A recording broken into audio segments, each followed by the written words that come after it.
오늘은 인문학이란 무엇인가를 중심으로 여러분과 함께 나누고자 합니다. 자, 그러면 생애 심포지엄이라는 주제를 가지고 한번 이야기를 나누어 볼까요? 심포지엄은 향연이라는 뜻입니다. 향연은 우리가 쉽게 말해서 영어로 파티라 생각하시면 되겠죠. 파티에 참가하기 위해서는 여러분들이 어떻게 되나요? 어떤 공식적인 옷을 입고 또 파트너와 함께 참가해야 되겠죠. 여러분들의 공식적인 옷은 무엇일까요? 자, 마음 안에서 내가 정말 인문학적 소양을 갖추고자 하는 그런 마음이 내재해 있어야 합니다. 자, 우리의 삶은 온갖 사건으로 얼룩진 향연의 장입니다. 플라톤이 향연에서 아름다움을 중심 주제로 이야기를 전개해 나갔듯이 인간이 아름다워지기 위해서는 예술이나 철학 등 다양한 주제를 공부하는 것이 필요하다는 것을 역설하고 싶습니다. 고대 철학 그리스 철학자 프라타고라스는 인간이 사람답기 위해서는 필요한 학문이 인문학이라고 하고 있습니다. 프라타고라스는 인간이 만물의 척도라고 이야기를 했었죠. 이런 인문학적 소양이 바로 그리스 철학이나 예술 작품에 나타나게 되어 있죠. 그리스 철학이나 예술은 인간 중심주의의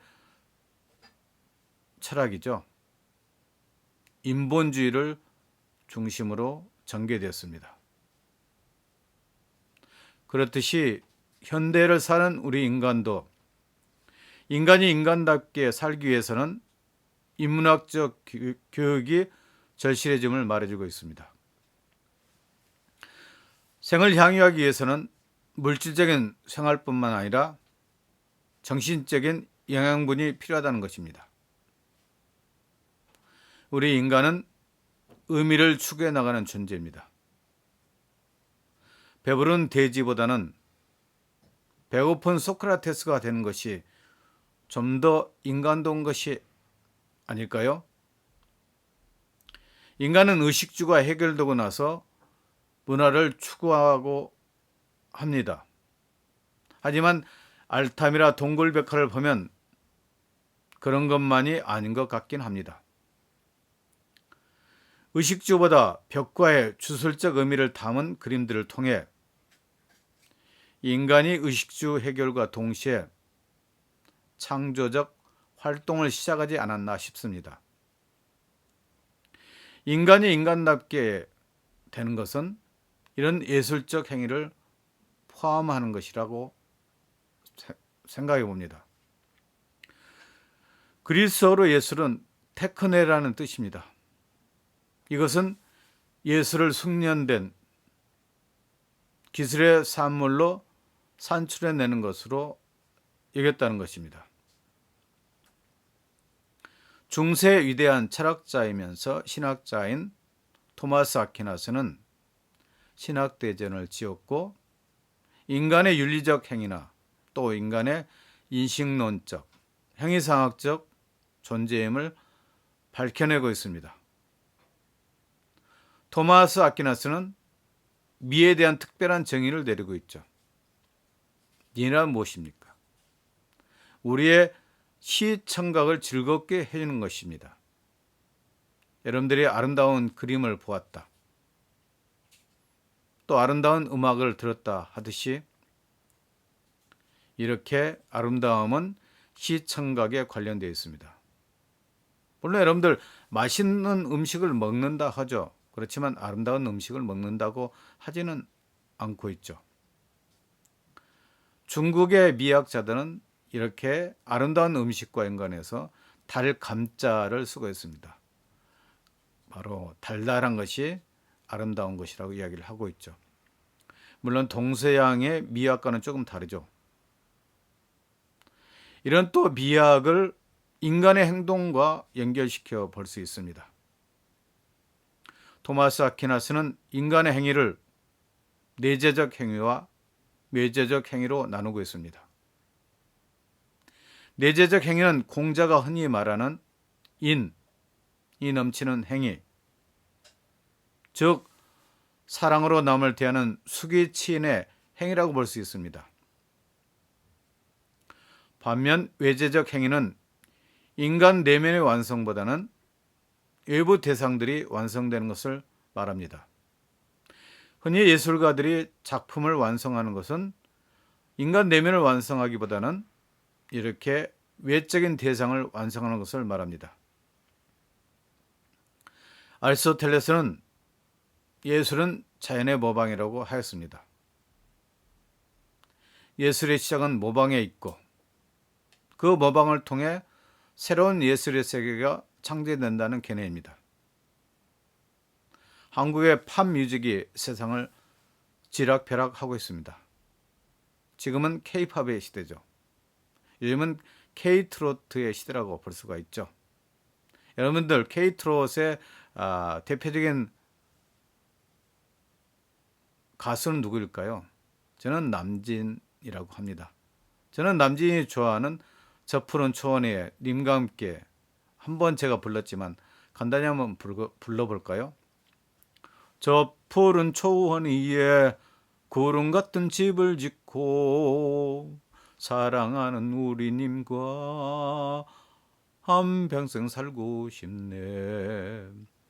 봄이면 씨앗 뿌려, 여름이면 꽃이 피고, 가을이면 풍년되어 겨울이면 행복하네.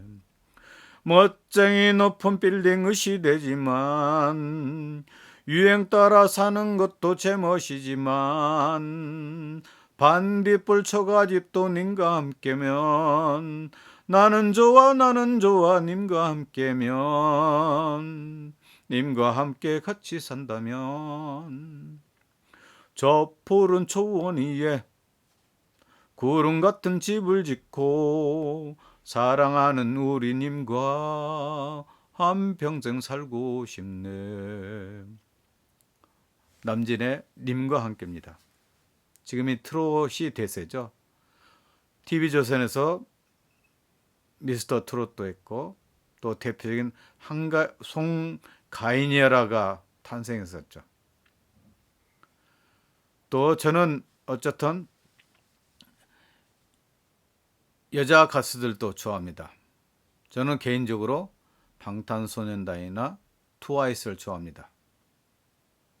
방탄소년단이 외치는 캐치프레이즈는 나를 사랑하라입니다. Love yourself, love myself라는 겁니다. 나를 사랑하는 길은 여러 가지 방법이 있습니다. 그 중에 예수를 통한 나의 사랑은 누구나 경험할 수 있는 세계입니다. 카르페 디엠이라는 이야기가 있죠.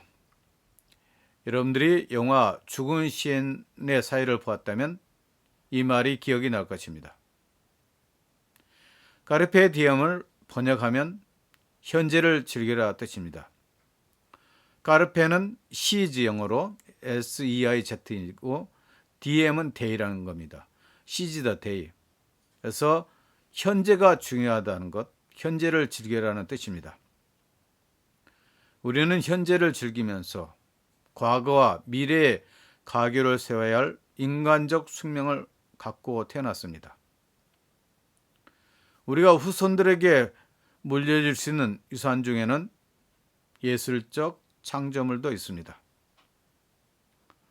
사람들은 가족 구성과 함께 서로 사랑을 주고받습니다. 영화 속 심리학에서 계속해서 주장했던 것은 이렇게 애정이 아주 중요한 것을 이야기를 하고 있죠. 사랑을 받게 된다면 안정 기반을 가지고 우리가 좀 더 성숙해 나가고 아마 상처들도 치유를 받을 수 있게 됩니다. 그렇듯이 우리는 사랑을 주고받습니다. 물론 사랑에 관한 사랑학개론이 아니기 때문에 사랑에 관해서는 나중에 또 기회가 된다면 함께 해보겠습니다. 아마 플라톤의 심포지엄에 대해서도 저희들이 한 번쯤 다뤄볼까 합니다. 자, 제가 전공했고 가장 좋아하는 문학서가 시경입니다. 시경은 사서, 시경, 서경, 역경 이 네 가지 중에 하나입니다. 그 중에 하나서 시경입니다. 시경에는 시들이 이렇게 편찬돼서 지금도 익히고 있습니다. 305편이 공자가 편찬해서 실렸던 책이 시경입니다. 시경은 어떻게 보면 시의 성경이라고 볼 수가 있겠죠. 이 시경에 절차탁마라는 말이 있습니다.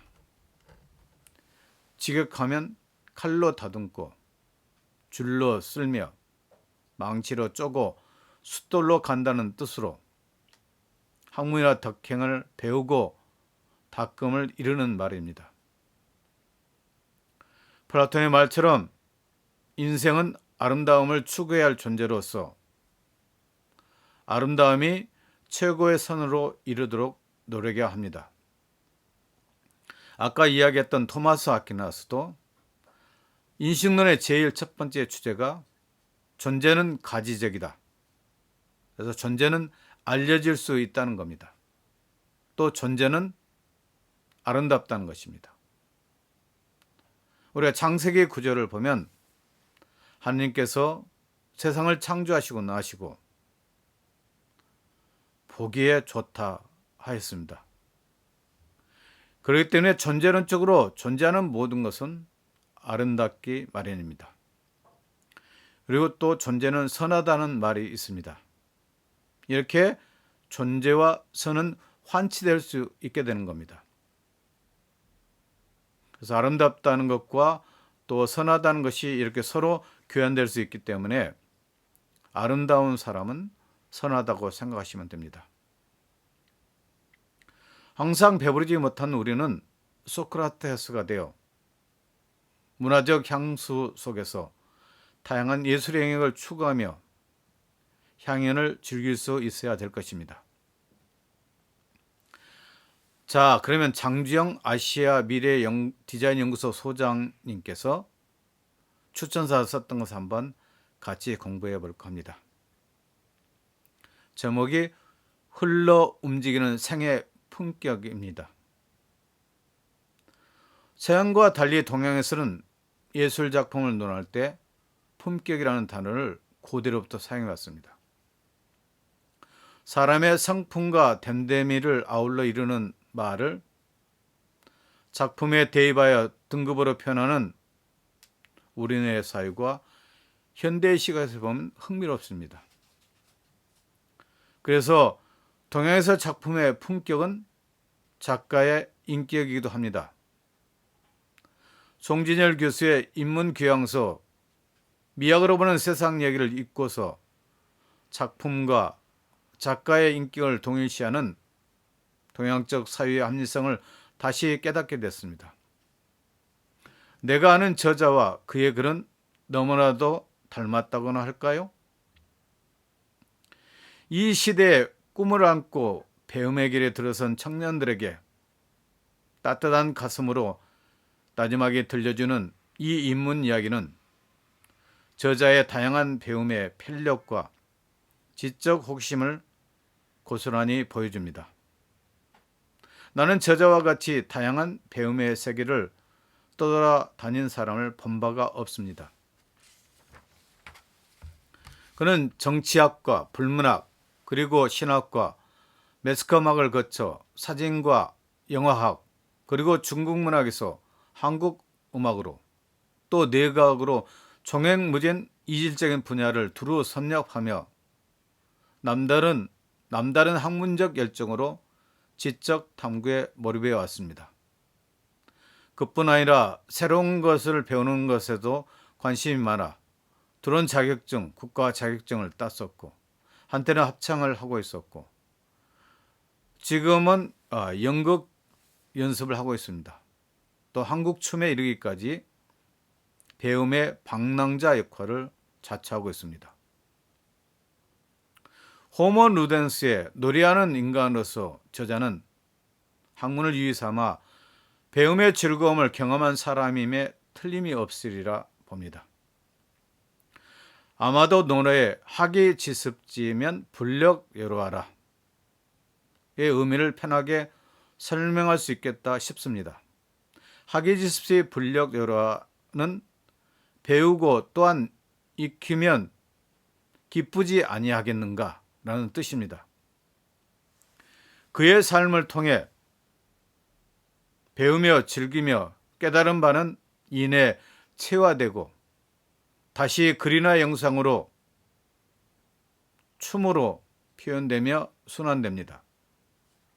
그리고 전국에는 이 책을 통하여 지속적으로 던지고 있는 인간은 무엇인가? 나는 누구인가? 나는 존재론적 질문을 회개하며 성찰을 요구합니다. 여기에 인문학적 사유가 필요한 시점입니다. 그의 학문적 편력이 도달하는 지점입니다. 그리고선 그가 내어놓은 궁극적 목적이란 나 자신을 향한 세상을 향한 따뜻한 사랑과 아름다움을 갈망하는 순전함에 있을 것입니다. 중국 당나라의 사공도가 쓴 것으로 알려진 24시 품에서는 시의 품격을 24개로 설명하는데 이는 동양미학을 설명하는 독특한 방식으로서 동양인의 미의식을 잘 보여주고 있습니다. 이 시품은 예술작품의 소재나 비평의 도구로서 혹은 미학 개념으로 활용되었을 뿐만 아니라 인생이 지향해야 할 지점을 동시에 가리키기도 했습니다. 나는 이 24개의 시품 중 마지막 화두인 유동이 유독 저자의 삶과 본 저작의 서사의 품격을 잘 표현해주는 시품으로 여겨집니다. 유동이란 물 흐르듯 움직임이라고 설명되는데 이는 기운이나 맥락이 멈추어 있지 않고 이곳저곳으로 움직이며 사고가 멈추지 않고 물 흐르듯 약동하는 현상을 가리킵니다.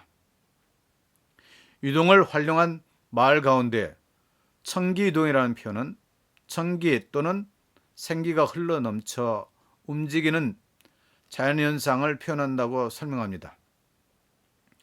또한 노자는 상선약수, 즉 자연스럽게 낮은 곳으로 흐르면서 덕을 지는 물처럼 살아가는 것이 이상적인 삶이라고 말합니다. 같은 맥락에서 유연한 사고를 가질 때 최고의 선을 갖출 수 있다는 저자의 지적대로 끊임없이 배우고 변하는 저자 자신의 인생은 상선약술의 지향점을 향하고 있어 보입니다. 작품에 표현된 예술 형식과 그것을 담아낸 예술 언어, 그리고 숨어 있는 작가의 정신 세계는 서로 분리될 수 없습니다. 동일선상의 저작에서 느껴지는 품격은 작가의 세상을 대하는 마음가짐과 태도에서 나온다고 볼 수 있습니다. 본서를 통하여 한결같이 보여지는 바와 아마도 정체와 고정의 벽을 허물고자 끊임없이 흐르고 변하는 생기머금은 저자의 휴머니스트적인 면모가 아닐까 싶습니다. 소설한 짧은 에세이들과 영화 이론과 평론들, 그리고 다양한 주제의 소논문을 통하여 저자는 이를 유감없이 보여주고 있습니다. 더하여 본서는 자신을 찾아 삶의 아름다움을 찾아 풍성한 삶을 갈망하는 우리 모두를 유동의 품격 속에서 인문학적 상상과 영감의 길로 인도합니다. 여러분들 2차 시도 고생 많으셨습니다. 다음 차 시에 뵙겠습니다. 감사합니다.